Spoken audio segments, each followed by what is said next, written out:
छावा भाग 1. पुजाऱ्यांनी भल्या पहाटे पूजा बांधलेल्या केदारेश्वराच्या राऊळातील दगडी ठाणवया करंजेल पिऊन वातीवरच्या ज्योती जागवू लागल्या. राऊळाचा गाभारा त्यांनी उजळून टाकला. पुरंदरच्या बालेकिल्ल्यातील राणीवशाच्या दरुणी महालात मात्र रोजाना चालायचा तसा कुणबिणींचा कुजबुजता राबता आज सुरू झाला नव्हता. दरुणी महालातील बाळंतणीच्या अंधेरी दालनाचा दरवाजा अजून बंदच होता. त्या मिटल्या दरवाजासमोर फरसबंदीवरून एक उतारवयाकडे झुकवा झालेले स्त्री खानदान अस्वस्थपणे चिंतागत जडावल्या एरझाऱ्या घेत होते. स्वतःच्या उतावळ्या मनाने दालनाचा दरवाजा उघडला आहे अशी कल्पना करून त्या स्त्री खानदानाने कैक वेळा दरवाजाला आपली चंद्रावळी शांत नजर दिली आणि हताश होऊन पायगतीच्या फरसबंदीला ती नजर पुन्हा जोडून कुणाला ऐकू जाणार नाही अशा बेताने स्वतःशीच आई जगदंबे, आई जगदंबे असे पुटपुटणे चालू ठेवले. त्या होत्या जिजाऊसाहेब शहाजीराजे भोसले यांच्या राणी सरकार, श्रीमान शिवाजीराजे भोसले यांच्या मातुश्री आऊसाहेब, भोसले कुळीचा पवित्र मंगल कुमकुम करंड, जगदंबेला स्त्री जातीच्या रूपात पडलेले सर्वात गोमटे स्वप्न. उत्तर रात्रीपासून जिजाऊ त्या मिटल्या दरवाजासमोर अशाच ये जा करीत होत्या. त्यांच्या शेजारीच 10-12 हातांचा पल्ला राखून पुरंदरचे किल्लेदार नेताजीराव पालकर एका दगडी जोत्यावर बसले होते. उकिडव्या बसलेल्या नेताजीरावांनी आपल्या गुडघ्यांना हाताचा वेढा भरला होता. रात्रभर ताटकळत खड्या असलेल्या नेताजीरावांना शेवटी आऊसाहेबांनीच एका जागी निवांत बसायला सांगितले आणि स्वतःला गडवाऱ्याच्या थंड झमकीबरोबर केव्हा डुलका लागला तेच मग नेताजीरावांना कळले नाही. त्यांच्या डोईवरची कंगणीदार मावळी पगडी मात्र त्या डुलक्याला हुलकावणी देत मोठ्या तालेवारीने आपला तोल त्यांच्या गरगरीत शिरावर सिताब सावरीत होती. मर्दाची झोप नाहीतरी चटक्या अंगाचीच असते. दरुणी महालावरचा रोषण नाईक आला. जिजाऊंना बघताच अदब मुजरा घालून कोनाड्या कोनाड्यात निसूर झालेल्या मशाली पटापट उतरून हलक्या कदमांनी निघून गेला. दिवस चांगला 1.5 कासरा धावणी घेऊन वर चढला. महालाच्या महिरीपीतून उतरलेल्या किरणांनी मध्यभागीच्या बिछायतीवर मनाजोगा ऐसपैस प्रकाश मांडला.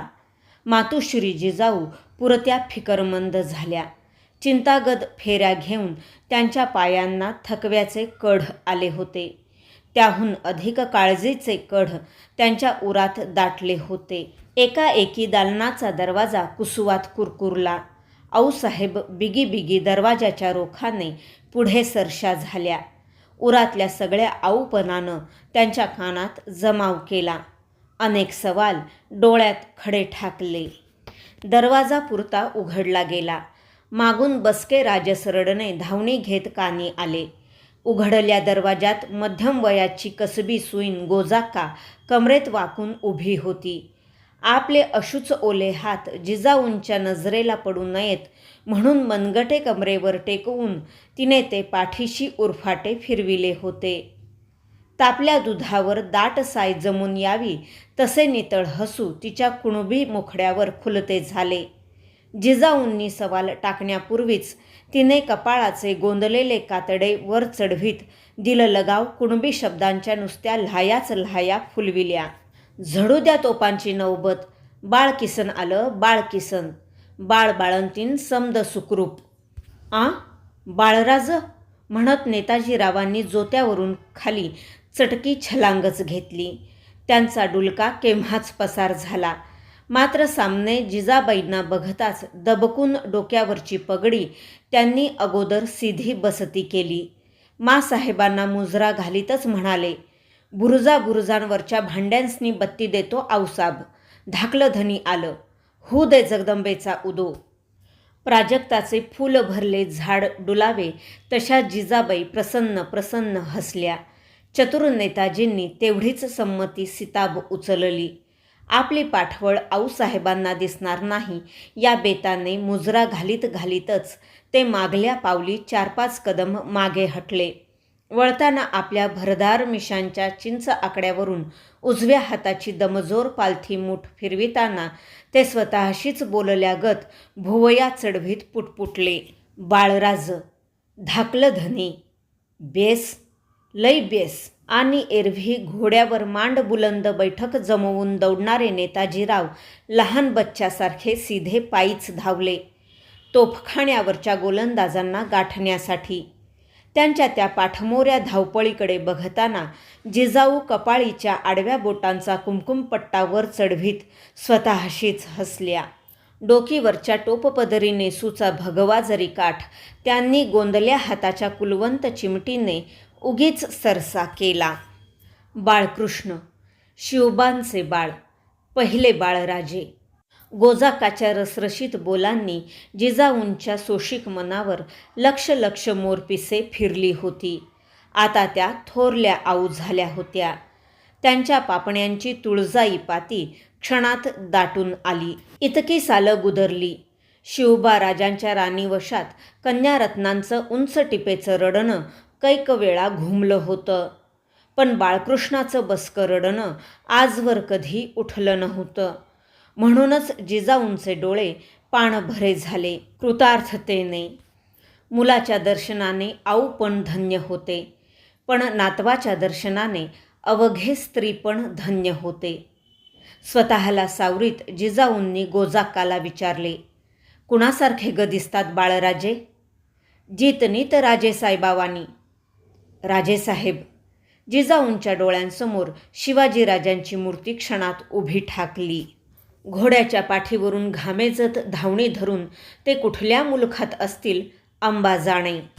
राजे उपजले तेव्हा इकडची स्वारी अशीच उन्हातान्हात दौडीवर होती.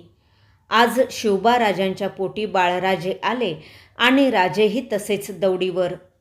भोसल्यांच्या पुरुषांना मागल्या कबिल्याचा पायगोवा राहत नाही हेच खरं. जगदंब जगदंब करीत जिजाऊंनी एक निश्वास सोडला.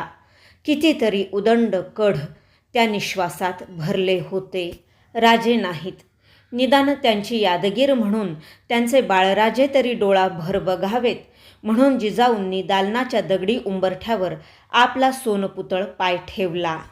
आतल्या शिसवी मंचकावर सईबाईंच्या कुशीतून उफाळलेले रडणे भोवतीच्या दगडी भिंतींवर रोमांच रोमांच उठवीत होते. उंबरठ्यातच उभे राहून ते कानभर ऐकताच जिजाऊ भानावर आल्या.